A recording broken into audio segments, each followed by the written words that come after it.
musée. Ah ouais. Mais c'est quoi ça?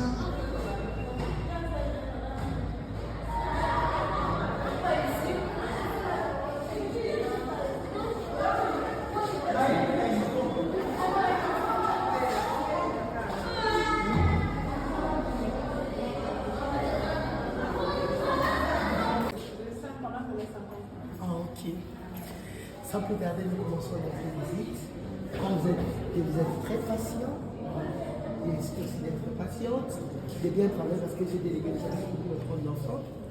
Et le musée est une institution ou un établissement, un endroit privé ou public, un lieu de collection. Nous, on ne parle pas qu'on a trouvé ou on a cherché, on parle de collection. Un lieu de collection, de conservation, de protection, d'exposition et d'études. Nous avons notre équipe de chercheurs, nous ont collectionné nos œuvres d'art. Si vous êtes venus nous rendre visite au musée, parce qu'on a pu exposer nos œuvres d'art. Un lieu d'études, il y a des visiteurs comme vous, les étudiants, les élèves qui viennent faire la connaissance du musée et étudier nos œuvres d'art. Le musée, ça a commencé sous l'initiative de M. Francis Cabi. M. Francis Cabi, il fut un Belge, un archéologue. Il est arrivé chez nous, précisément ici à Lubumbashi, en 1936. Et en 1937, on lui avait donné le rôle d'assainir notre ville, arranger notre ville. En assainissant notre ville, Francis Cabi a collectionné les œuvres archéologiques. Un archéologue, c'est qui? C'est celui qui fait le fruit du sol. Tout ce que l'homme a pu fabriquer et utiliser en fouille dans le sol, il nous cherche tout ce qui est en fouille dans le sol. Comme il fait archéologue, il a collectionné ces œuvres-là, il a exposé chez lui. Les musées de Lubumbashi, pas de Kinshasa, pas de Butembo, ça a commencé dans la salle à manger de M. Francis Cabi. Il a exposé ses œuvres d'art dans sa salle à manger. Mais il fut locataire, il a effectué 11 déplacements. Et au musée, nous avons un principe, il est en l'art honnête. Même s'il est en l'art, il est très petit comme une graine de maïs. Si on veut l'attacher, on va l'attacher avec une 2 mètres pour la protection, pour bien le conserver. Mais à cause des 11 déplacements et les ajouts de la colonie belge, en 1940 à 1942, la colonie belge lui ajouta d'autres œuvres.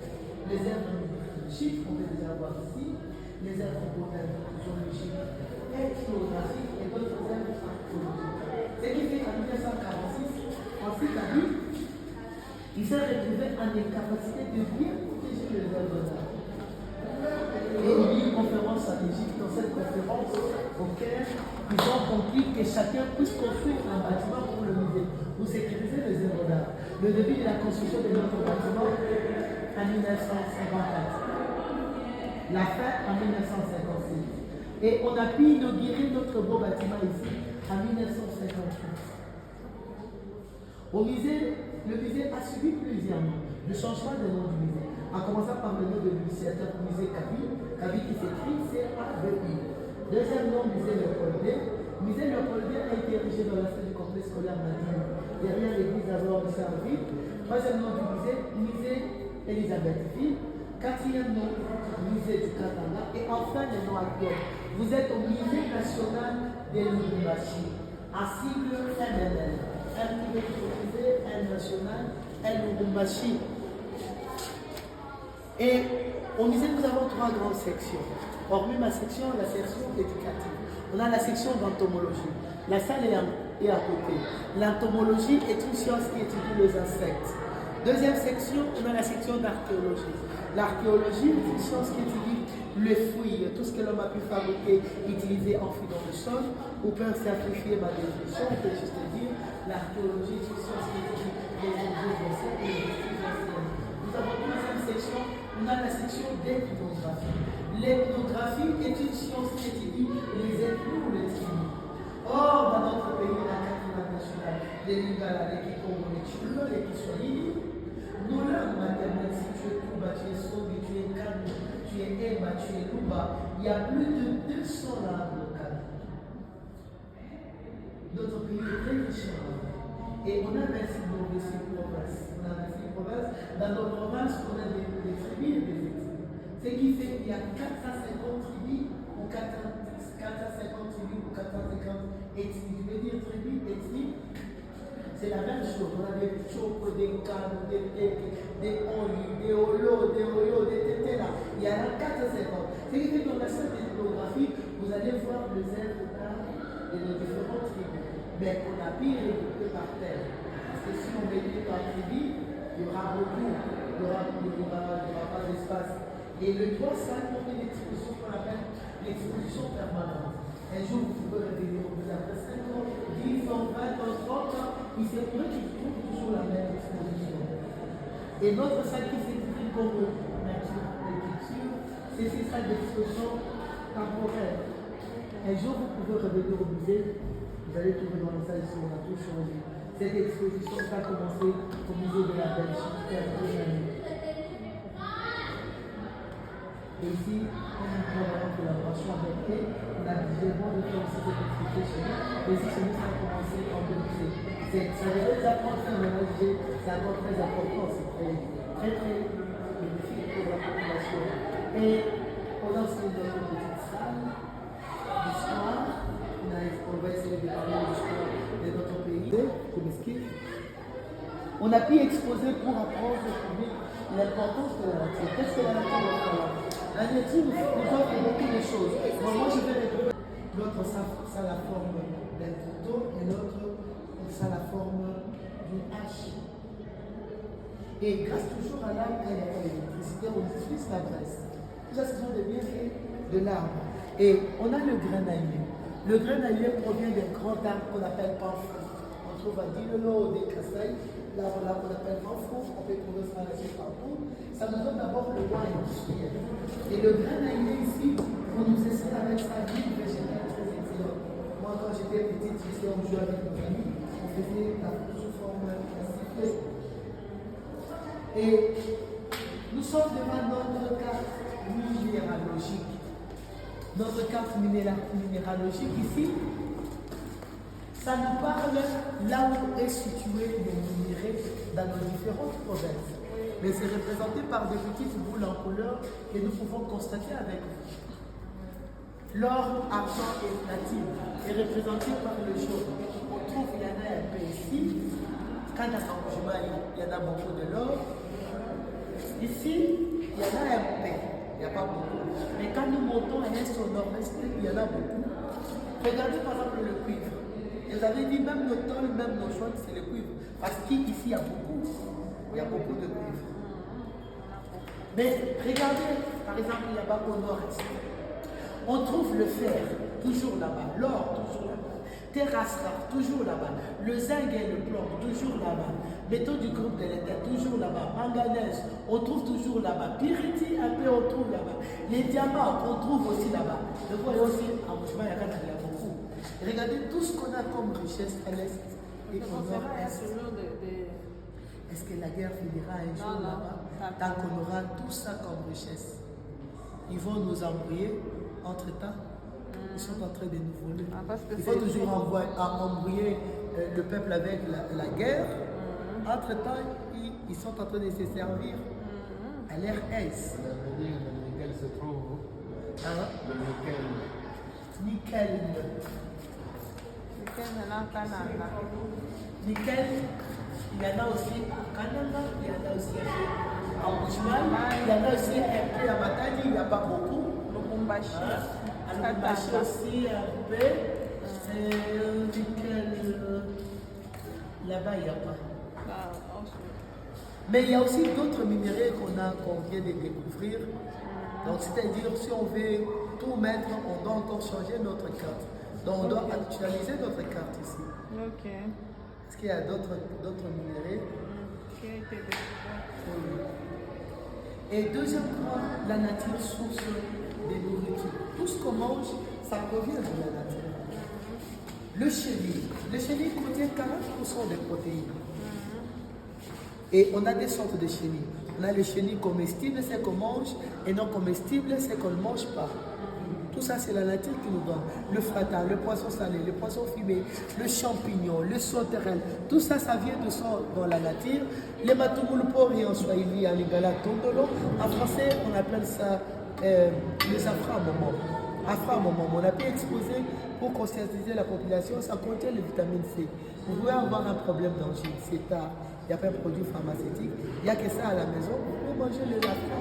Ça va vous soulager avant d'aller chercher un produit à la pharmacie. Troisième point, la nature source d'inspiration. S'il vous plaît, je m'excuse de soulever mes deux bras. Ça, ce sont les deux ailes d'oiseau. Et là dehors, c'est les ailes d'oiseau. L'architecte nous a construit notre bâtiment ici. Il s'appelait M. Claude Scarret. Il fut un Belge lui aussi. Il s'est inspiré d'un oiseau pour construire notre bâtiment ici. Ok. Et c'est le même architecte, pour votre information, qui nous a construit l'Assemblée provinciale, communément appelé le bâtiment du 30 juin. Dès que vous sortez ici chez nous, vous tombez directement là-bas.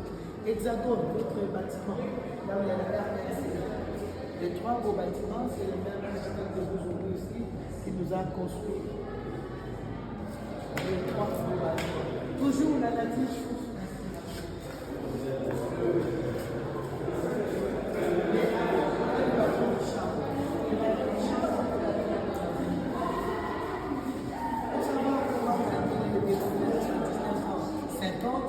Il y a d'autres aussi qui ont dit qu'ils ont découvert le bâton du Chambo en 1850, mais on ne sait pas qui dit la vérité. Pour savoir faire des calculs, le maths ont commencé avec nous, mais sauf que nos ancêtres ne savent pas laisser les documents pour approuver tout ça.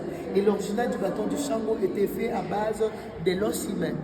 Mais comme nous travaillons en collaboration avec Terre Viren, ils ont pris l'original. Un jour, quand vous allez visiter le musée de la Belgique, vous allez trouver l'original. Bon, ils ont dit qu'ils vont restituer. Bon, je pense qu'ils Et vont la pas dent qu'on restituer. avait amenée là, qu'on avait portée. Oh, bon, on a vu. Est-ce que vous, bon, est-ce que vous pensez que les hommes ont fait ici des traces de trêve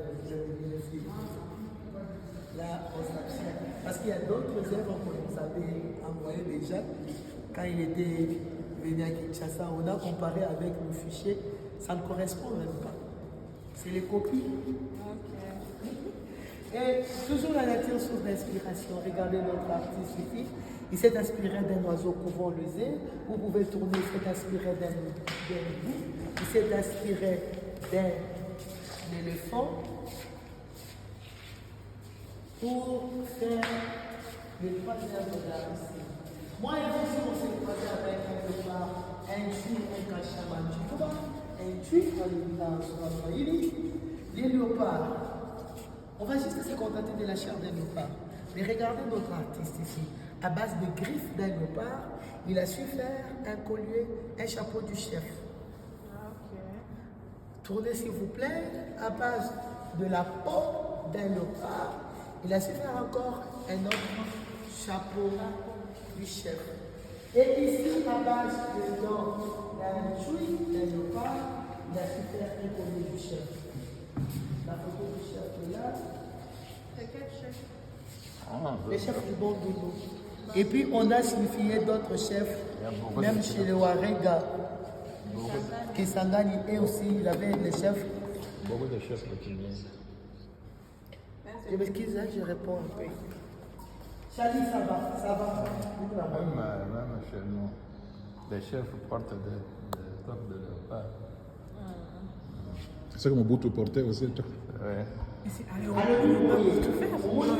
Madame Chancel, Avec ça, alors, il sac-wana, mais on dit que sac-wana, mais on peut faire une forme de sac. Les dents. On peut faire un collier. Les dents de léopard. L'autre chef aussi, vous il porte toujours comme ça. Et quatrième point, la nature source des médias. On parle toujours de la nature. Ici, on est chez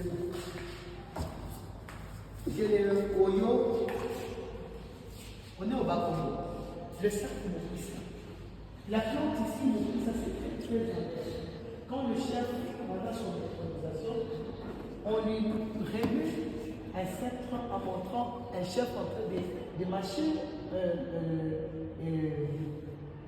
la plante ici. C'était une métaphore pour dire les jours où il sera face aux difficultés, aux problèmes, est-ce qu'il sera en mesure de bien diriger, de bien gouverner. Et quatrième point pour terminer dans notre salle, la nature source des médicaments. Nos ancêtres faisaient des rituels de guérison. Il y avait la musique qui jouait. Si on a fait la musique qui était à la quand la musique jouait, nos ancêtres avaient la faire des rituels de guérison pour le malade. Le bananier et le papaye.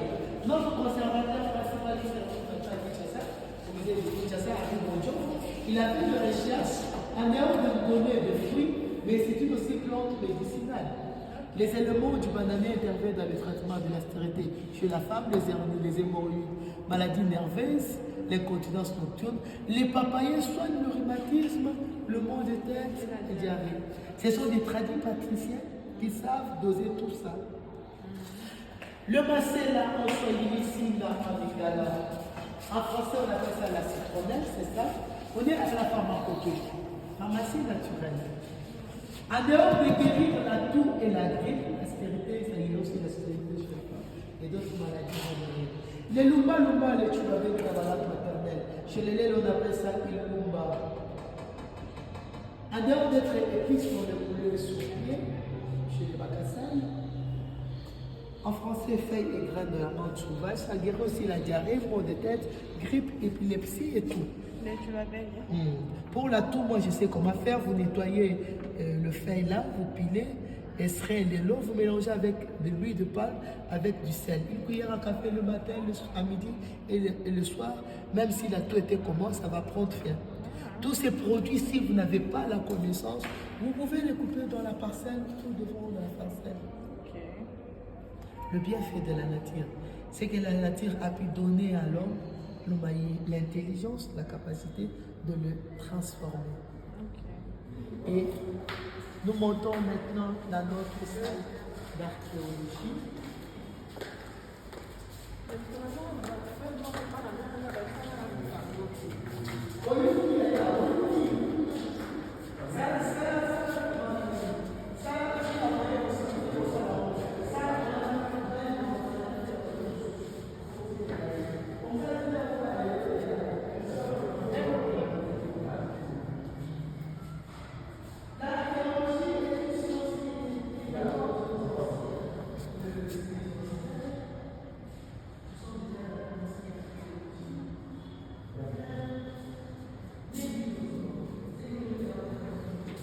L'homme et les produits de l'évolution, si vous voulez approcher, nous partageons 98,4% de matériel génétique avec le singe. L'Australopithèque, c'est celui-là notre ancêtre. On a découvert en Afrique ici. C'est pourquoi on dit que l'Afrique est le berceau de l'humanité, parce que c'est en Afrique qu'on a découvert le premier os humain le plus ancien. À Tanzanie, à Oldowai, par un préhistorien qui s'est nommé Lewis Leakey en juillet 1959. Mais il n'est pas le seul, il y avait aussi Dark Diamond, il l'a découvert en 1924. Regardez la différence de nos crânes. L'homo sapiens, sapiens sapiens, l'homme moderne, l'homme le plus intelligent qui est moi et vous. Mais l'Australopithèque, quand il a commencé à marcher à deux pieds, mais regardez, tout en gardant le caractéristique d'un singe, sa morphologie, le poil qui est comme le bonobo. Et on avait trouvé leurs traces de pieds en Tanzanie, mais cette fois-ci dans le site de l'Aitoli. C'est là où on avait découvert les traces de pieds. Ça c'est le moule, hein. On a mis le moule, on a emmené pour montrer au public, on choisit les traces de pieds Matampi, il y a Mikulu, il y a Bankamoué. La préhistoire étudie l'âge de la pierre et la proto-histoire étudie l'âge de métaux ou l'âge ou l'âge du fer. On est à la paléolithique. L'âge de la pierre ancienne. L'homme a voulu avoir un outil, mais n'a pas su avoir son outil. On les appelle les galets ménagers ou les loupembiens, parce qu'on avait trouvé ça dans la rivière de Lupemba. On est à la mésolithique, l'âge de la pierre moyenne. Dans les deux périodes, l'homme est toujours nomade, à la recherche de la vie, il est végétaire. Mais ici, l'homme a su quand même avoir son outil, on appelle le biface, pierre taillée des deux côtés. Ici, l'homme fournissait des forces pour tuer la cible, l'animal. L'animal pouvait même le tuer, c'est par exemple avec un animal féroce, contrairement à la néolithique. L'objet est devenu microlithique, de petites dimensions. Il pouvait attacher un bâton, être loin de sa cible pour se protéger. Et à la néolithique, qui signifie l'âge de la pierre nouveau ou l'âge de la pierre récente. Et dans cette période que l'homme a découvert le fait, en apportant les deux pierres, c'est quoi? Il y a la présence des poteries. Et il y a la présence des nouvelles cités. L'homme est devenu sédentaire, il est devenu agriculteur, cultivateur. L'homme a évolué, l'hygiène de l'homme a changé. Et regardez notre couche contemporaine, moi et vous. Je me promène en cours de route, je bois de l'eau, je bois le Nestlé. Premier réflexe, on jette. Tout le monde jette. Je suis le papier mouchoir. On ne cherche même pas là où il y a la poubelle, on jette. Même pas là où il y a la poubelle publique, on jette. Regardez tout ce qu'on avait jeté à la saison sèche, ça nous a pénalisé la saison des pluies. L'eau a commencé à entrer dans nos parcelles, dans nos avenues. Et il y a le déboisement, il y a la pollution de l'air, il y a l'urbanisation chaotique, surtout ici à Kibomba, on construit comme on veut. Il y a la pollution de l'air. Et regardez nos déchets, nous ne savons pas comment les gérer. Regardez quand même la différence entre nous et nos ancêtres. Mais on a pu quand même exposer pour conscientiser la population. Gérer nos déchets. Toujours les outils de nos ancêtres. L'âge de la pierre taillée, l'âge de la pierre polie, l'âge des métaux, le reste de l'alimentation des hommes, le ramassage de la grillette. Mais à l'âge des métaux ou du fer, nos ancêtres étaient aussi très intelligents. Ils ont évolué. Ils ont fabriqué maintenant les almettes, le débattant numéro 1. Ils prenaient l'herbe sec qu'ils mettaient dans le trou là, et ils prenaient le deuxième bâton qui faisait le frottement. L'herbe pouvait s'allumer, on pouvait aller allumer le bois ou la braise. Les outils de la pêche, les outils de la chasse. Nos ancêtres ont commencé à fabriquer d'abord des radios. Les radios, c'est le rassemblement de 2 ou de 3 mots. Mais ils ont compris qu'ils étaient en insécurité dans le monde. Ils ont aussi réfléchi, on peut creuser le bois, rester dedans pour être en sécurité. C'est comme ça que nos ancêtres ont fabriqué la pique. Mais les pêcheurs ont commencé aussi à utiliser ça pour faire la pêche.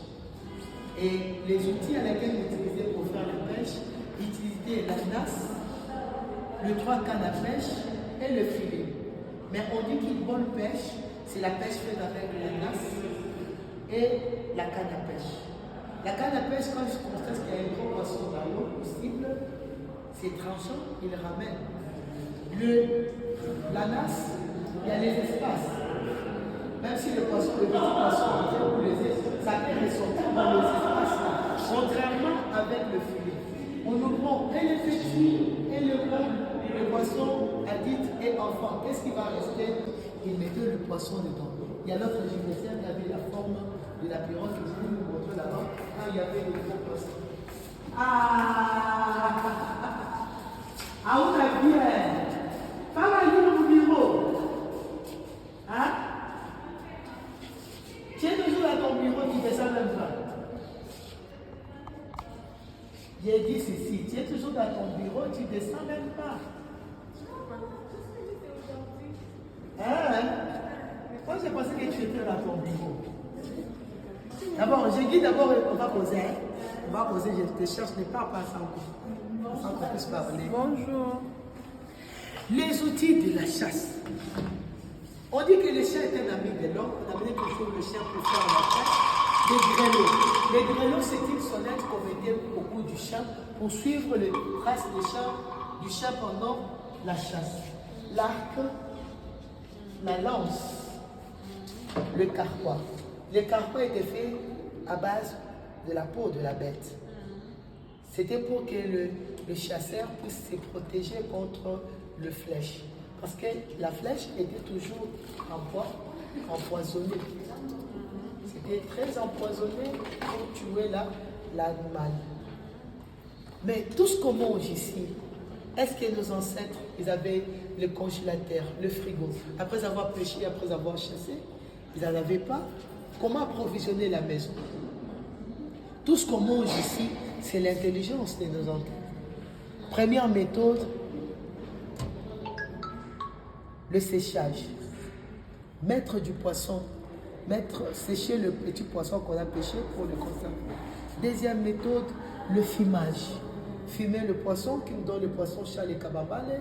La viande boucanée, nyamapori, c'est la viande aussi qu'on a fumée et séchée plutôt. Et le salissage. Mettre du sel dans le poisson pour le conserver. Et là, on est au cimetière, nécropole, qui signifie cimetière. Salissage ou salaison. Tu peux dire salaison ou salissage. On est au cimetière. Nécropole qui signifie cimetière. Là-bas, c'était des moules, mais ça, ce sont des originaux. Les squelettes humains, le vrai. Notre ancêtre des Sangha, on lui avait mis dans cette position. Cette position, c'est la position fétale, la position de naissance. Pourquoi on lui avait mis dans cette position? Nos ancêtres croyaient à la réincarnation. C'est-à-dire, si on le met dans cette position, il va aller renaître quelque part. Et nous voyons dans sa tombe, il y a la présence des poteries. On peut lui donner un métier qu'il était un potier. Mais regardez dans sa tombe, il y a aussi la présence de Croisette, l'ancien monnaie du Katanga. En commençant par le plus petit au plus grand. Et la monnaie ici valait moyennant sa dimension. Si tu en as le tout petit, tu as le peu d'argent là-bas, vous allez encore voir plus grand que vous avez vu là-bas en bas.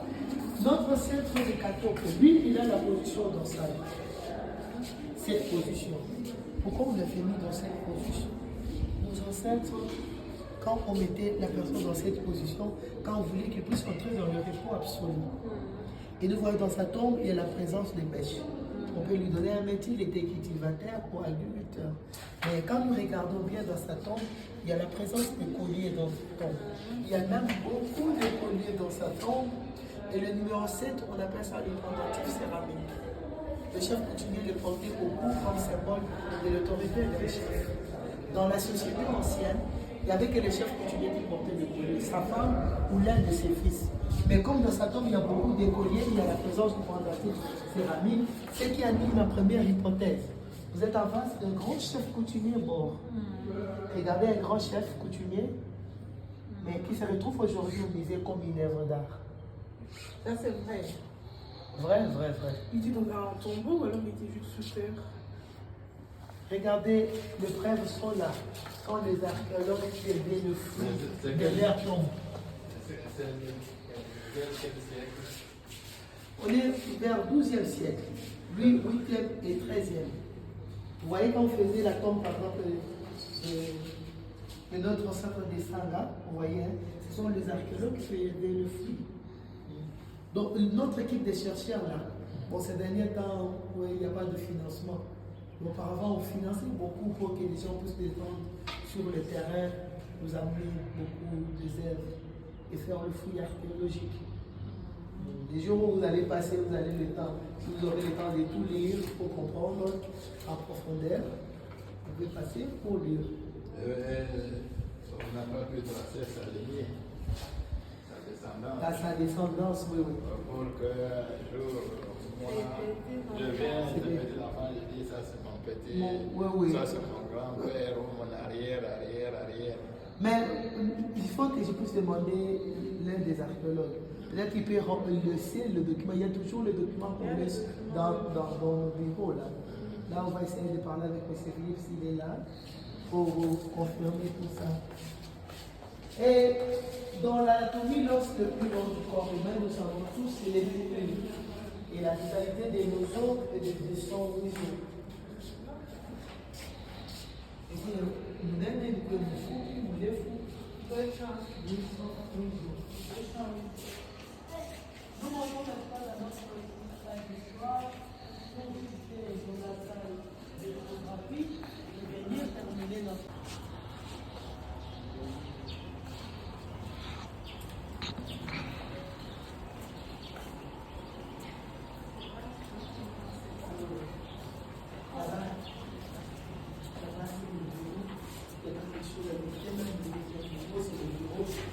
y a les troisième niveau, il y a tous nos réserves.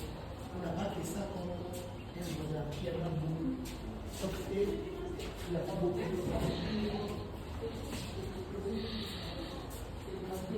on a aussi notre bibliothèque, et puis vous pouvez documenter.